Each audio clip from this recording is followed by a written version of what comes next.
സത്യം എന്തെന്ന് നമ്മൾ അറിഞ്ഞില്ലെങ്കിൽ പല കള്ളങ്ങൾ നമ്മൾ ഈസിലി മാനിപ്പുലേറ്റ് ചെയ്യാൻ തുടങ്ങും. ഒരു ബിലീവറിനെ സംബന്ധിച്ചിടത്തോളം സത്യം എന്തുകൊണ്ട് അറിയണം എന്നുള്ളത് ഒരു ബിബ്ലിക്കൽ സ്റ്റാൻഡ് പോയിന്റിൽ നിന്ന് നമുക്ക് നോക്കാം. നമ്മുടെ ബൈബിളിൻ്റെ തുടക്കത്തിൽ എൻറ്റയർ മനുഷ്യരാശിയുടെ അധപ്പതനത്തിനിടയായത് കള്ളം കൊണ്ടാണ്. ഹൗവ ഒരു പഴം കഴിച്ചതുകൊണ്ടല്ല ഹ്യൂമാനിറ്റി താഴേക്ക് വീണത്. അവൾ സാത്താൻ്റെ കള്ളത്തിന് വഴങ്ങിക്കൊടുത്തു എന്നുള്ളതാണ് അതിൻ്റെ കാരണം. ഉൽപ്പത്തി പുസ്തകത്തിൽ കുറച്ച് കോൺവെർസേഷൻ നമുക്ക് നോക്കാം. ആദ്യം ദൈവവും മനുഷ്യനും തമ്മിലുള്ള സംസാരം.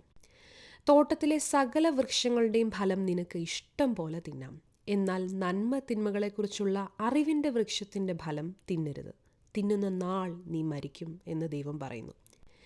ഇതിനുശേഷം അടുത്ത അധ്യായത്തിൽ പാമ്പും ഹൗവയും തമ്മിലുള്ള കോൺവെർസേഷൻ. തോട്ടത്തിലെ യാതൊരു വൃക്ഷത്തിൻ്റെ ഫലവും നിങ്ങൾ തിന്നരുതെന്ന് ദൈവം വാസ്തവമായി കൽപ്പിച്ചിട്ടുണ്ടോ എന്ന് പാമ്പ് ചോദിച്ചു. ഹൗവ പറഞ്ഞു, നിങ്ങൾ മരിക്കാതിരിക്കേണ്ടതിന് തോട്ടത്തിൻ്റെ നടുവിലുള്ള വൃക്ഷത്തിൻ്റെ ഫലം തിന്നരുത്, തൊടുകയും അരുത് എന്ന് ദൈവം കൽപ്പിച്ചിട്ടുണ്ട്. അതിനുത്തരമായി പാമ്പ് സ്ത്രീയോട് പറഞ്ഞു, നിങ്ങൾ മരിക്കയില്ല നിശ്ചയം. അത് തിന്നുന്ന നാളിൽ നിങ്ങളുടെ കണ്ണ് തുറക്കുകയും നിങ്ങൾ നന്മ തിന്മകളെ അറിയുന്നവരായി ദൈവത്തെ പോലെ ആകുകയും ചെയ്യുന്നു എന്ന് ദൈവം അറിയും. ഓക്കെ, അപ്പോൾ ഇവിടെ നമുക്ക് കുറച്ച് ഡിഫറൻസുകൾ നോട്ട് ചെയ്യാം. ഒന്ന്, ദൈവം പറയുന്നത് നീ മരിക്കുമെന്ന്, എന്നാൽ പാമ്പ് പറയുന്നതോ നിങ്ങൾ മരിക്കയില്ല. രണ്ട്, ദൈവം ഫ്രീഡം കൊടുക്കുന്നു, എല്ലാം കഴിക്കാം എക്സെപ്റ്റ് വൺ. പക്ഷെ പാമ്പ് അത് റെസ്ട്രിക്റ്റഡായി കാണിക്കുന്നു, എല്ലാം കഴിക്കാൻ പറ്റില്ലല്ലോ എന്നുള്ള ചോദ്യം. മൂന്ന്, നിങ്ങൾ ദൈവത്തെ പോലെ ആകും എന്നൊരു കള്ളം അവൻ കൂട്ടിച്ചേർക്കുന്നു.